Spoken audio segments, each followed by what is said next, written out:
Vendredi 24 février 2023, Planifier pour réussir. c'est avec plaisir que nous vous accueillons sur votre chaîne L'Aventure dans la Parole. Tout au long de cette semaine, nous avons pu partager des moments de réflexion enrichissants autour du sujet Planifier pour réussir. Que Dieu nous accorde encore sa grâce, sa bénédiction et sa paix pour ce jour dans sa parole. Et comme à chaque fois, nous vous invitons à marquer votre appréciation en likant et en vous abonnant, en laissant un commentaire sur ce que vous avez compris et en partageant le lien avec vos connaissances. Le texte à mémoriser de cette semaine que nous vous invitons à dire avec nous se trouve dans Colossiens chapitre 3, les versets 23 et 24. Tout ce que vous faites, faites-le de bon cœur, comme pour le Seigneur et non pour les hommes, sachant que vous recevrez du Seigneur l'héritage pour récompense. Servez Christ, le Seigneur. Comment définissons-nous, en tant que chrétiens, ce qu'est une vie réussie? Comment expliquer le fait qu'il y ait beaucoup de gens très prospères qui ne suivent aucun des principes bibliques sur la gestion du patrimoine ou la vie en général? Ou qu'en est-il de ceux qui essaient de les suivre et néanmoins ne réussissent pas?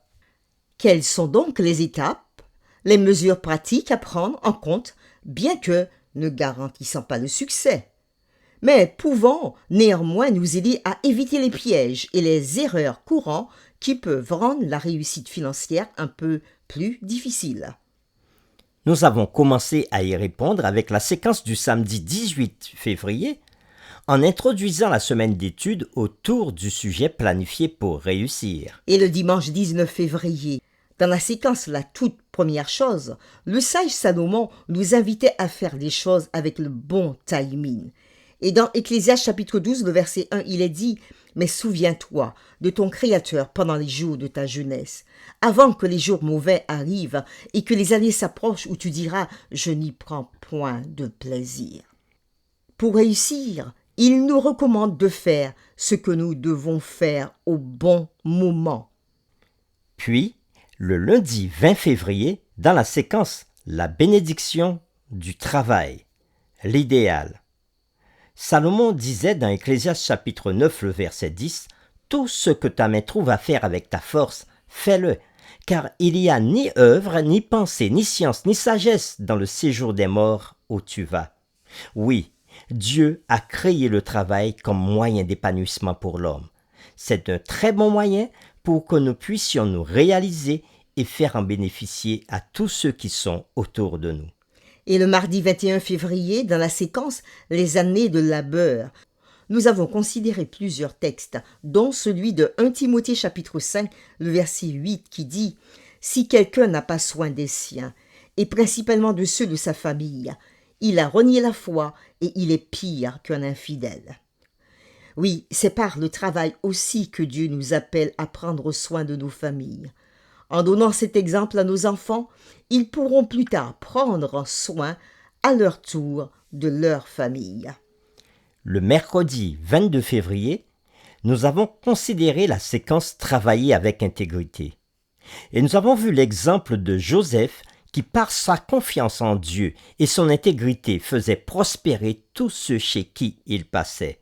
Et dans 1 Corinthiens chapitre 10, verset 31, l'apôtre Paul nous dit « Soit donc que vous mangiez, soit que vous buviez, soit que vous fassiez quelque autre chose, faites tout pour la gloire de Dieu. » Et le jeudi 23 février, dans la séquence « Chercher des conseils divins », nous avons reçu 7 conseils pour réussir. Le premier, organisez-vous. Le deuxième, dépensez moins que ce que vous gagnez. Troisièmement, épargnez une partie de chaque salaire. Le quatrième conseil, évitez les dettes. Cinquièmement, soyez un travailleur diligent. Le sixième conseil, soyez financièrement fidèle à Dieu. Septième conseil, rappelez-vous que cette terre n'est pas notre vraie maison. Et aujourd'hui, le vendredi 17 février, nous poursuivons avec quelques réflexions avancées. Le succès dans la vie peut être défini de différentes manières, en fonction de son cadre de référence ou des concepts prédominants et culturels. Lorsque le succès est mesuré exclusivement par les possessions matérielles ou les réalisations humaines, il est clair que le cadre de référence est un état d'esprit laïque. Avoir une longue vie et des biens matériels sont des choses en harmonie avec les Écritures. Mais de telles acquisitions ne sont pas toujours atteintes dans ce monde. Même pour ceux qui vivent dans des pays économiquement favorisés, le péché trouve toujours un moyen de faire de la vie un fardeau dépourvu de sens par les œuvres de la chair. Mais Jésus est venu offrir une vie abondante et c'est la voie du vrai succès. Les conditions d'un véritable succès. Dieu d'abord. Le succès dans notre vie matérielle et spirituelle dépend de la priorité accordée à Dieu. Dieu nous appelle alors à garder ses commandements afin de nous établir comme un peuple saint, comme nous l'avons vu dans Deutéronome chapitre 28, verset 9. Oui, nous sommes appelés par son nom. Puis, par les bénédictions matérielles, il place son peuple et son nom au-dessus de toutes les nations. Notre compréhension est imparfaite. Il y a des voies qui nous semblent justes, mais qui ne sont pas bonnes. Ainsi, nous devons faire confiance au Seigneur afin qu'il dirige nos chemins. Deuxième condition, la diligence. Dans les Écritures, la diligence peut désigner quelqu'un qui est rapide, habile et préparé. Nous trouvons cela dans Proverbes chapitre 22, verset 29. Une autre signification du mot diligent est le fait d'être aiguisé, vif et aigu. En tant que tel, une personne diligente est celui qui agit rapidement et avec compétence. L'indolence et l'oisiveté ne sont pas compatibles au succès. Troisième et quatrième condition, la prospérité et l'intégrité. Joseph était prospère parce que le Seigneur était avec lui, selon ce que nous dit Genèse chapitre 39, versets 2 à 5.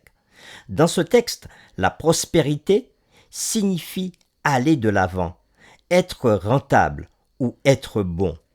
Joseph n'a pas été victime des circonstances ou d'oisiveté parce qu'il savait avancer. Il saisissait les occasions, toujours en consultant le Seigneur, et par conséquent, il excellait dans ce qu'il faisait. De plus, Joseph trouva grâce aux yeux de Potiphar, qui lui fit pleinement confiance et plaça tout ce qu'il avait entre ses mains. L'étendue de cette responsabilité montre qu'en plus d'être bon dans ce qu'il faisait, Joseph était droit, honnête et digne de confiance. Le monde a besoin de gens comme Joseph dans toutes les sphères de la vie.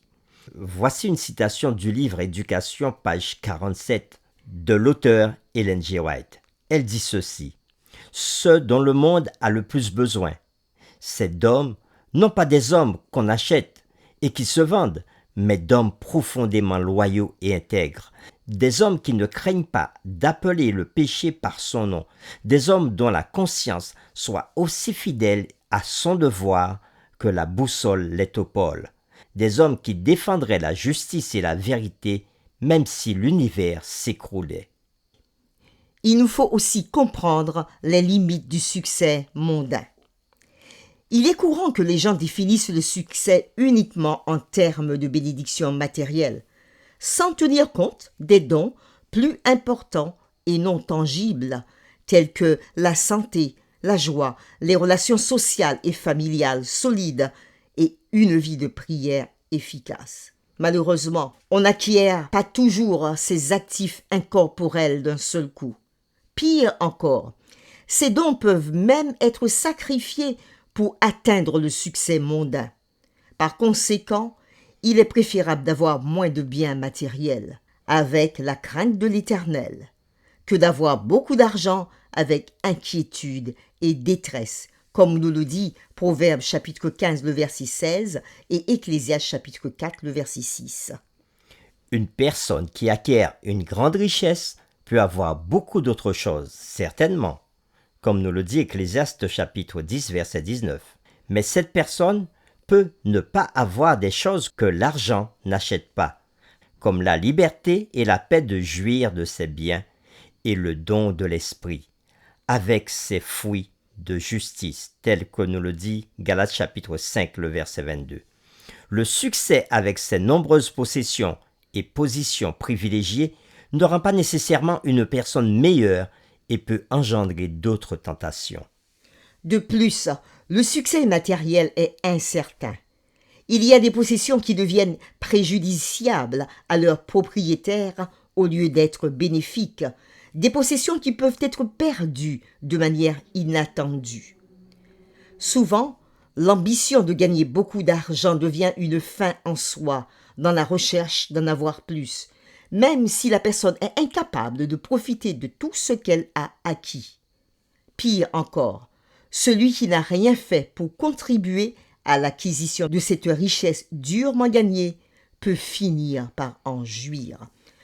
Ecclésiaste, chapitre 6, le verset 2, nous le disait déjà. Nous pouvons citer des exemples de réussite. Le succès et la sagesse.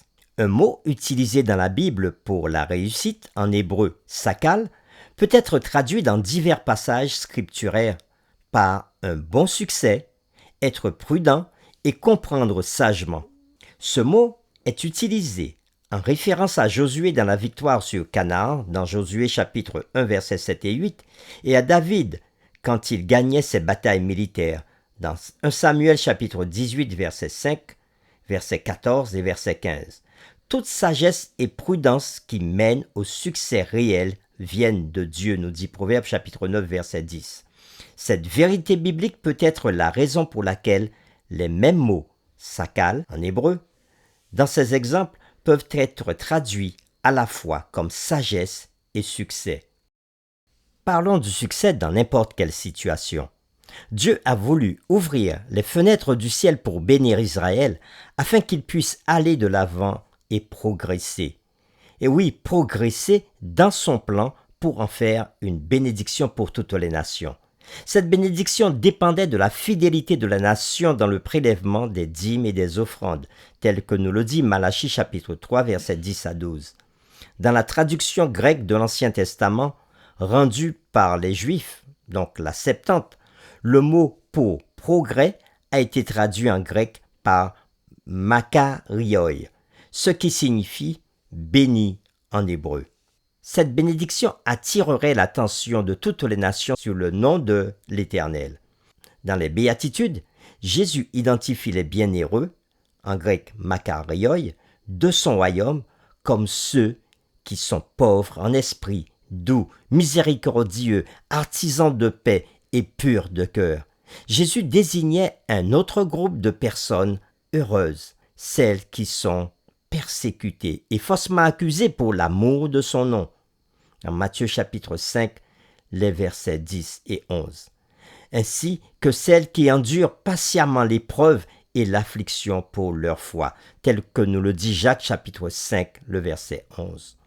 D'autre part, beaucoup font des choses de façon correcte, mais inexplicablement, des événements imprévus se produisent, mettant gravement à l'épreuve leur foi.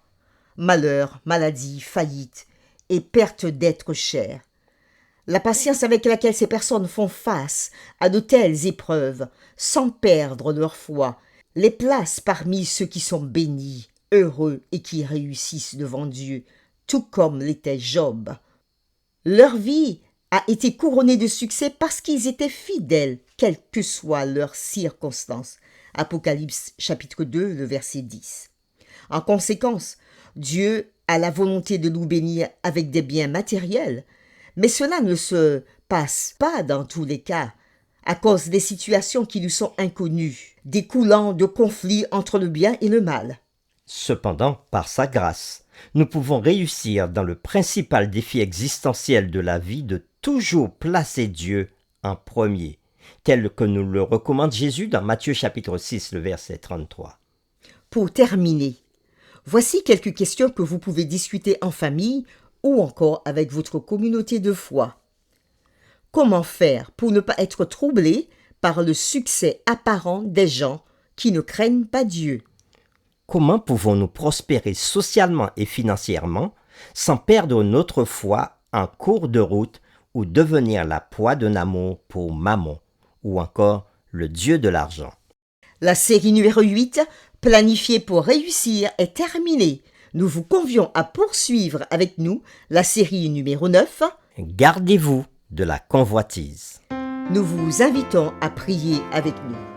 Seigneur, nous voulons te remercier pour cette semaine d'études que tu nous as donnée, où tu nous as invités à vraiment considérer les choses non pas de façon humaine ou mondaine, mais de façon spirituelle et en relation avec toi. Le succès nous vient de toi lorsque tu nous bénis. Et aujourd'hui, nous voulons faire nôtre cette promesse que lorsque tu nous bénis, tu ne le fais suivre d'aucun malheur. Aide-nous à en prendre conscience chaque jour et dans notre recherche du succès, de te rechercher premièrement, rechercher ton royaume et ta justice.